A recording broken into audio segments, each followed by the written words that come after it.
Subscribe and press the bell icon to never miss another video of Bhakti Charu Swami.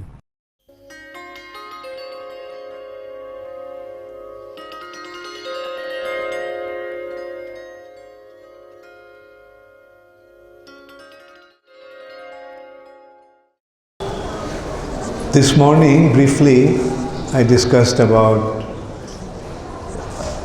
Chaitanya Mahaprabhu's encounter with Sarvabhauma Bhattacharya. Sarvabhauma Bhattacharya was a great scholar. Okay, a little history behind history of Sarvabhauma Bhattacharya. Those days, Mithila was the place for studying of Nyaya Shastra. They had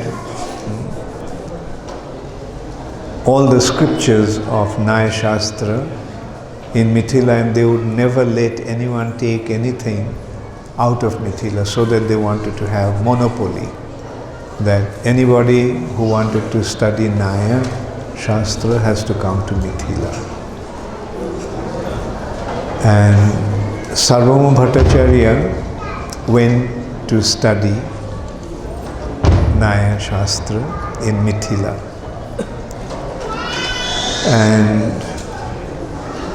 they would not let you copy anything and take notes in writing. So Sarvabhauma Bhattacharya memorized all the scriptures. And he came back to Navadvip and he started the school of Nyaya Shastra studies. And as a result of that, Navadvip became the place for studying of Nyaya Shastra. And it is said that those scholars of Mithila became so upset with Sarvabhauma Bhattacharya that they sent assassins to kill him. But when they came and saw Sarvabhauma Bhattacharya, they were so moved by his personality that they told him why they came, that they have been sent to kill him. And they said that, look, take care of him. Now we are going away, but maybe they'll send somebody else. So that is the time Sarvabhauma Bhattacharya left Navadvip and he went to Orissa, Jagannath Puri. Actually the capital was Katak, but he used to stay in Jagannath Puri. And King Prataprudra gave him the protection. So that is how, although Sarvabhauma Bhattacharya was from Navadvip, he actually shifted to Jagannath Puri. Like you can see that there used to be such viciousness even among the scholars. Like that shows how degrading the false ego can be. This is our place of studies and nobody else will be able to study anywhere else. And when somebody did that, they didn't consider his brilliance, that he was such a brilliant person that he memorized everything and took it out of Mithila. So you can see the great scholarship of Sarvabhauma Bhattacharya. Sarvabhauma Bhattacharya was considered to be the greatest exponent of Vedanta philosophy. And when Sarvabhauma Bhattacharya became a devotee, all the Vedantist impersonal school became very upset. that our best scholar now has left us. This way we can see that the conflict that was always existing between devotees and impersonalists. Even now we see in Kumbh Mela here, Vaishnavas on one side, Mayavadis on another side. Actually, we don't have any problem. Our understanding is Lord Shiva is one of the greatest devotees of the Lord. These Mayavadis are generally worshippers of Lord Shiva, Shaivites. So the conflict is going on since time immemorial. Especially in South India, there's a big conflict between Shaivites and Vaishnavas. So much so that the king at that time wanted to blind Ramanujacharya because they considered that Ramanujacharya is such a threat to their philosophy. He was defeating their philosophy and establishing the supremacy of personalism. And the king actually wanted to invited him. The idea was they'll blind him.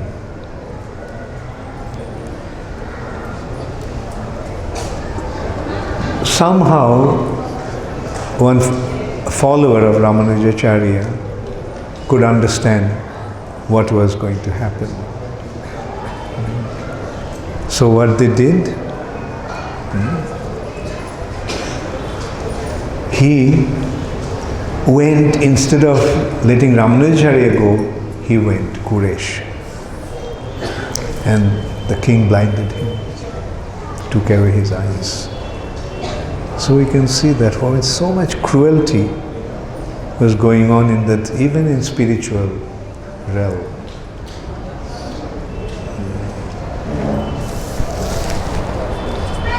There were threats on their lives. And anyway, in a way, the world today has become a much better place in that sense. At least that kind of cruelty doesn't take place anymore. And here we can see, like, we have perfect relationship. There is Mahakal temple, worship, temple of Lord Shiva. We go there, worship Lord Shiva. And many of them come here also. It looks like the world has become a lot more civilized nowadays. Even people say that on that side of Shipra is Mahakal temple, and this side of Shipra is ISKCON temple. So this temple has become so prominent, meaning Krishna is being recognized, and so many residents of Ujjain, those who are impersonalists before, they have become devotees. Heading that list is Raga Pandit. Is Raga Pandit here? Okay, he was the first one to be converted.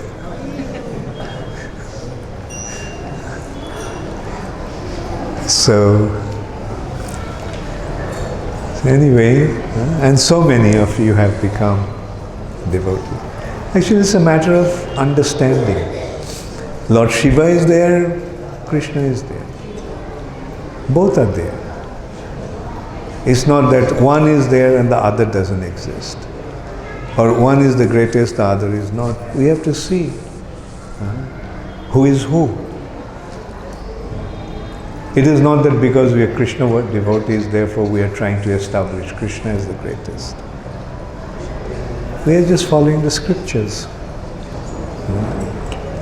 And we can recognize who is Lord Shiva. We can recognize who is Krishna. Brahma Samhita is clearly indicating. identity of Lord Shiva. He is first of all, he is an incarnation. Gunavatar. The personality, the incarnation who is taking care of the mode of ignorance, Tamoguna. He is the destroyer. Brahma is creating, Vishnu is maintaining, Lord Shiva is destroying. So the specific assignment is there for him. Even more profound understanding. Brahma Samhita is describing Kshirang jatha dadhi vikara vishesha yogat sanjayate nahi tata prithagasti hetu ya sambhutam api tatha samupaiti karjad govindamadi purusham tamaham bhajami. Just as milk becomes yogurt, Kshirang, milk, Dadhi, yogurt, Bikara Vishesha Yogat, with some specific Vishesha Yogat, with some specific ingredient, milk turns into yogurt. Is there any difference between milk and yogurt? Same milk has become yogurt. So in order to accomplish some specific mission, samupaiti karjad, to achieve some specific purpose, karjad, Krishna transformed himself into Sambhu. And what is the specific purpose? There are various specific purposes. One purpose, as I said, in order to destroy. There is a need for destruction. To build something new, you have to destroy the old. If there is an old building and you have to build a new building, what do? You have to get rid of the old building. There is a need for that. So in the matter of creation also, there is a need for destruction. And Lord Shiva does that. The other karjad is there's a need for jivas to come into this material nature. Tashang brahmo mahajjonir aham vija pradapita. Right? In Bhagavad Gita, Krishna is saying that. Mahajjonir, in the great of this material nature, I am the seed-giving father. So, the living entities has to come into this material nature. Now, Krishna cannot directly deal with the material nature, because material nature is his Bahiranga Shakti, separated energy. So, he cannot directly deal with the separated energy. Then it will not be separated, then it will become internal potency, not external potency. So, in order to deal with the material nature, he transforms himself into Lord Shiva, Shambhu.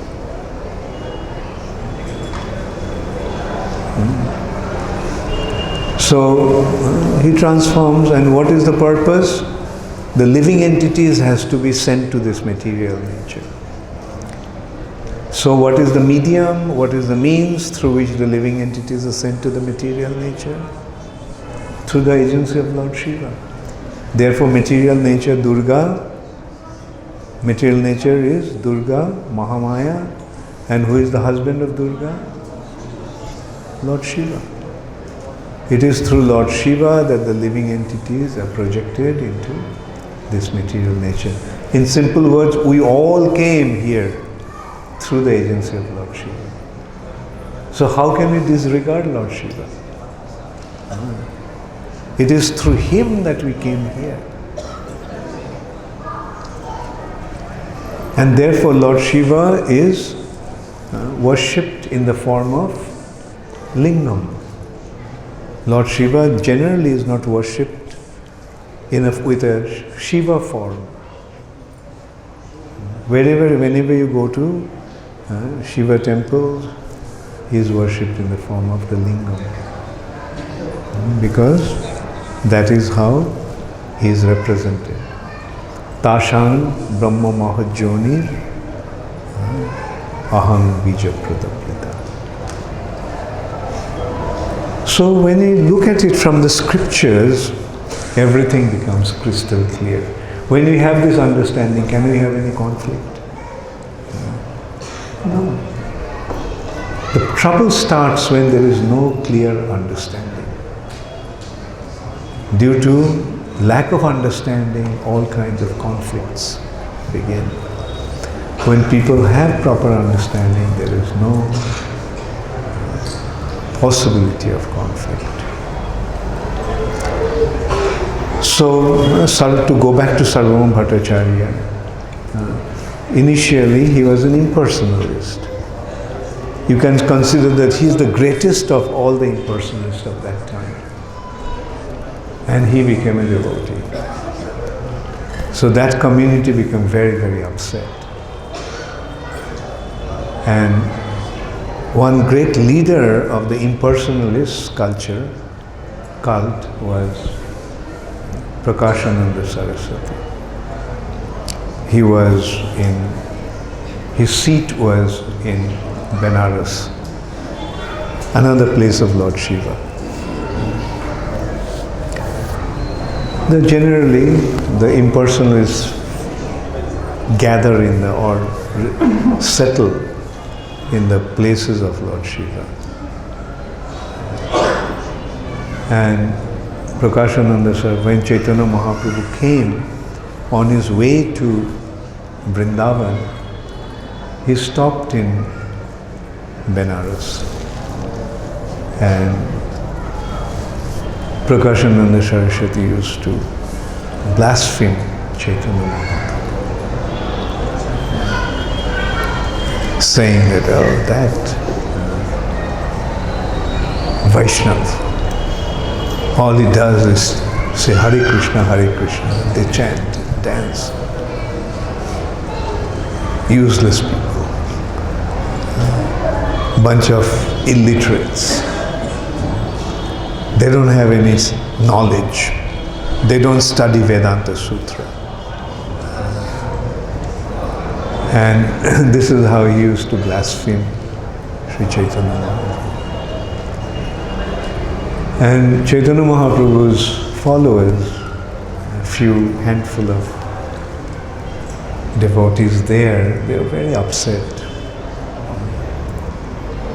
And they used to think that instead of listening to the blasphemy, it's better that we give up our lives. Because that's how Vaishnava feels. When a great Vaishnava is blasphemed, he cannot tolerate that. He decides that better I give up my life. Chaitanya Mahaprabhu could understand that.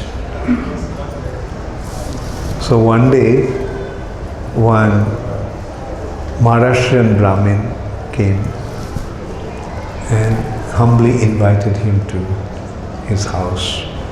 Said, I'm inviting all the sannyasis, so you also please come. Usually Chaitanya Mahaprabhu didn't accept any invitation, but he accepted his invitation.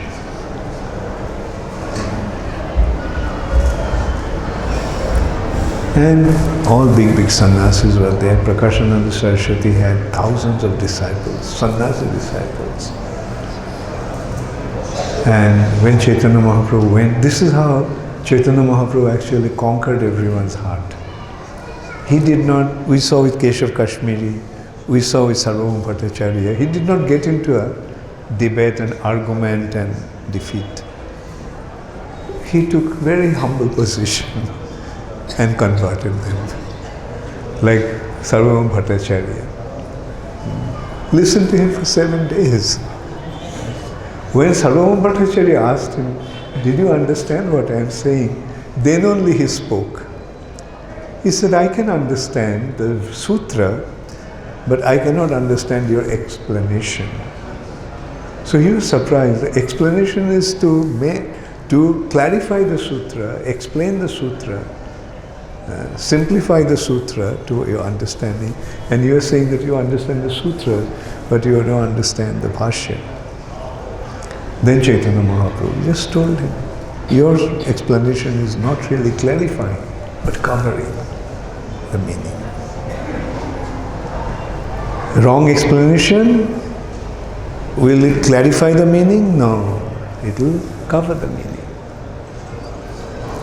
And he could understand that.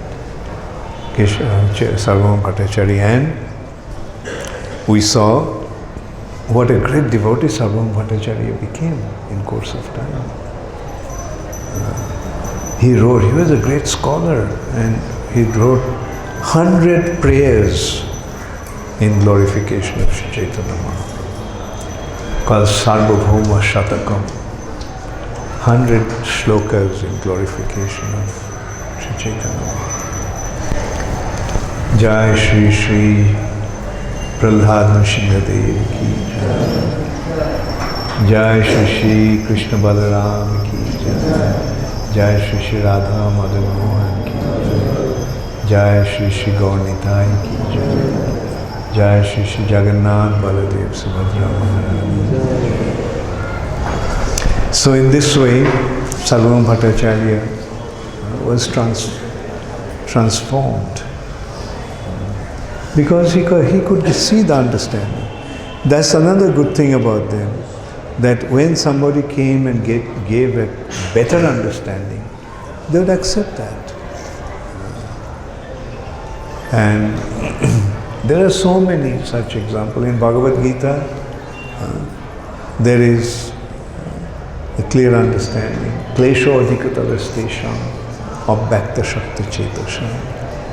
This impersonalistic approach simply causes distress. Klesho adhikatalastesham. And abhyakta hi gati dukkham. Personalistic approach simply causes distress.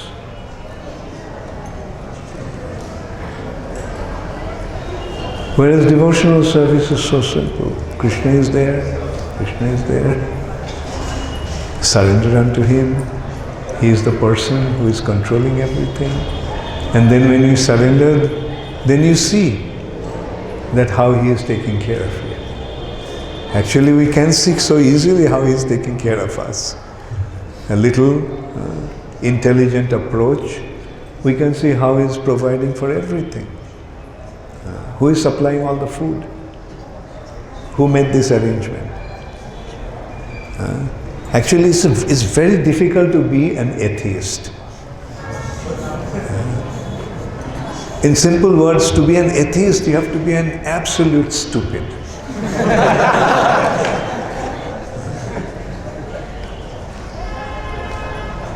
Just consider, like atheists say, there is no God. Okay, just take a seed of an apple, falls on the ground, a tree comes out. In the tree there are apples.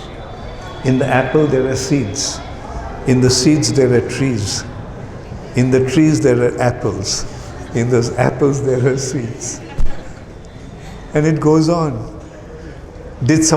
Can it come just by accident? How can anybody say nobody created that? I'll tell you how one has to be a real idiot to not to believe in a supreme creator. Did anyone make this? If I say no, it fell from the sky.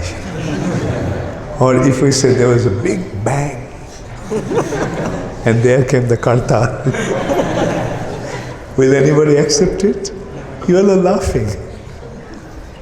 Right? Everyone is laughing. Why are you laughing? Because it's such a stupid proposal, isn't it? Microphone, did anyone make it? Now if I come and tell you, no, nobody make it. Nobody made it. There was an explosion and it all became the microphone. Will you think that I'm very intelligent if I make a proposal like that? So if I'm not intelligent, who am I? To make a proposal like that, won't I have to become very stupid? So that's what I actually mean. Can anybody accept that this table came just on its own? Then how come this creation? We are calling it creation, but we are saying there is no creator. How can there be creation without a creator? Anyway, let's not get into that. So, I know I am speaking to a very learned, intelligent assembly. So, it doesn't take very much but it's so simple. Surrender. Recognize how he is actually taking care of everything. If he is taking care of everything, won't he take care of me? Right? He won't take care of me as long as I think that I can take care of myself. Doesn't the father sometimes say? If the son says, well, I don't need you, I can take care of myself. The father says, okay, go. Find out. Try it out. See what happens. Right? So similarly, as long as we say that we are able to take care of ourselves, then Krishna will say, okay, fine, take care of yourself. Therefore, there is a need to surrender. No, Krishna, I can't take care of myself. You take care of me. You have been taking care of me, so now you take care of me. I am surrendering myself unto you. Then what happens? Free from anxiety? Isn't it? If there is somebody who you can rely on, will you have any anxiety? So, that is how simple Krishna consciousness is, surrender to Krishna. So anyway, Chaitanya Mahaprabhu accepted the invitation. All these big sannyasis were sitting on exalted seats. Chaitanya Mahaprabhu came. There's a place where everybody washed his feet. In those days people used to walk barefoot, and when they went to some place, first they would wash their feet. Chaitanya Mahaprabhu washed his feet and sat down there. See what a tricky, how he tricked them all. He sat in that place. So what was the natural reaction? Oh, no, why are you sitting there? Come and sit with us. No, you see, I'm not exalted enough, I'm not qualified to sit with you also. When one takes an approach like that, can you have any negative feeling towards him? So that is how humble disposition actually works. And not only Sri Chaitanya Mahaprabhu sat there, Sri Chaitanya Mahaprabhu displayed some of his opulence. Isn't he the source of Brahma Jyoti? So those people are thinking of Aham Brahmasmi, and they saw Brahma Jyoti is coming out of Chaitanya Mahaprabhu's body. So what is their natural reaction? And they all became humble, more humble. And now he is taking such a humble position, saying that, no, I can't sit with you all because I'm not qualified. You all are so exalted. I'm just a low-class sannyasi of lower order. Then Prakashananda Saraswati himself went, took him by his hand, who he was blaspheming all this while. He took him by his hand and brought him onto that exalted platform and made him sit there. And he started to speak to him in a very nice way. He said that, why you're a sannyasi? Why do you chant and dance? That's not the business of a sannyasi. Sannyasi must be serious. Aham Brahmasmi. So that should be your mood. Not Aham Dasosmi. Aham Narayanasmi. That is the sannyasi's mood. So then he asked, why do you just sing and dance, act in such a frivolous way? Chaitanya Mahaprabhu said, what to do, my guru gave me the mantra. And as I started to chant the mantra, I don't know what happened, I started to behave like a madman. I lost all control over myself. So I went to my guru and I told him, what kind of mantra you gave me that made me mad? And my guru said that is the perfection of chanting the mantra. By chanting the mantra, when one achieves perfection, he develops his love for Krishna. And that love for Krishna makes him behave in that way. You haven't become mad, but you have achieved the ultimate perfection of chanting the mantra. Therefore, I'm always chanting, and whatever is happening to me. So in this way, he started to speak to them. And eventually, through the discussion, Prakashananda, Saraswati and all the sannyasis assembled there recognized the ultimate goal of life is not to achieve liberation, merging in Brahma Jyoti, but ultimate goal of life is to become a devotee of Krishna. So all the sannyasis overnight, they all became devotees. That is the potency of Sri Chaitanya Mahaprabhu. So this is how we can see, like people, those who did not accept him to be the Supreme Personality of Godhead, eventually became his devotees. And those who didn't want to accept Krishna, they became devotees of Krishna.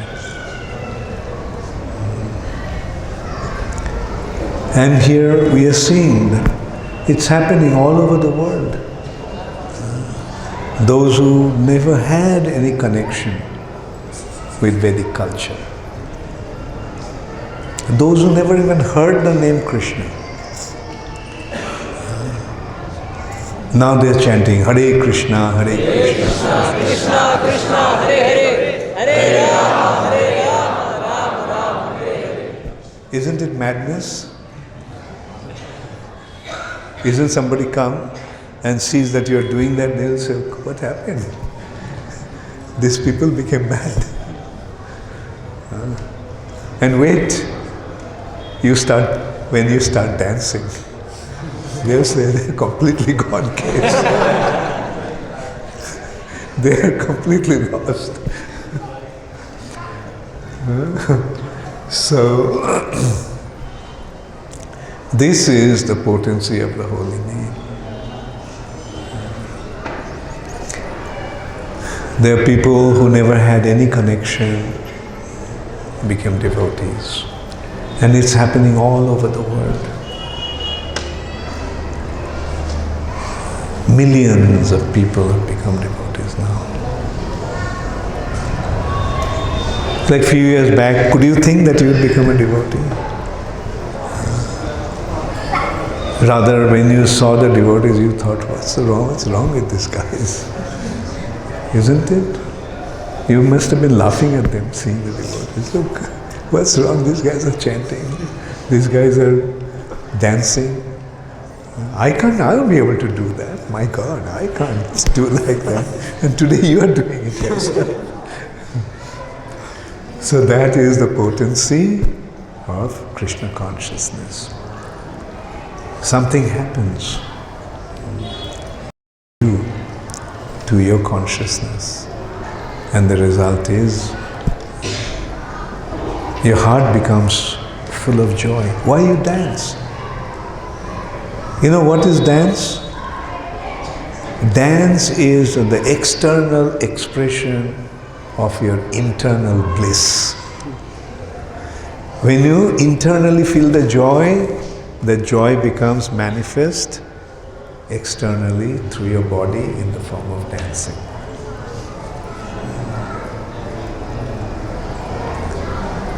So this is what happens, like you can't resist it. So this is how Chaitanya Mahaprabhu transformed people at that time, all over. Not only human beings. Once Sri Chaitanya Mahaprabhu was traveling through the forest of, not too far from here, forest of Jharkhand.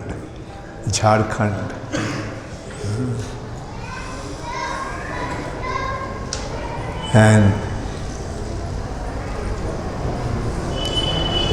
Sri Chaitanya Mahaprabhu had one companion with him, Balabhadra Bhattacharya. He actually told everyone what actually happened. Chaitanya Mahaprabhu was going, and one tiger was lying on the way. Sri Chaitanya Mahaprabhu happened to just step onto the tiger. Can you imagine if you step onto a tiger, what would happen? But what did tiger start to do? Hare Krishna, Hare Krishna, Krishna, Hare Hare, Hare Rama, Rama Rama, Hare. Just by Mahaprabhu's touch. And then other animals came, hearing that sound. And they also started to chant Hare Krishna.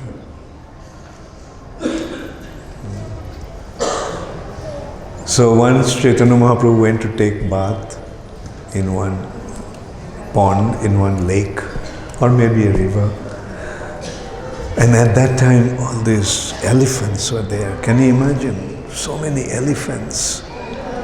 And they can be very, very ferocious. Like they're sporting and you go near them, you know.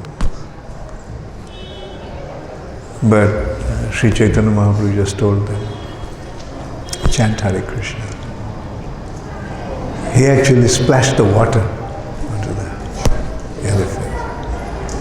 And they started to chant Hare Krishna. So in this way Chaitanya Mahaprabhu made the animals chant Hare Krishna and dance in ecstasy. Not only the human beings were affected, even the animals were affected.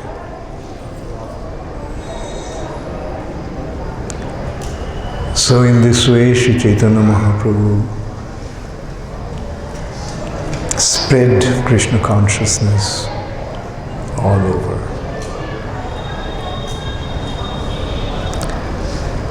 Thank you very much. Now we can have a little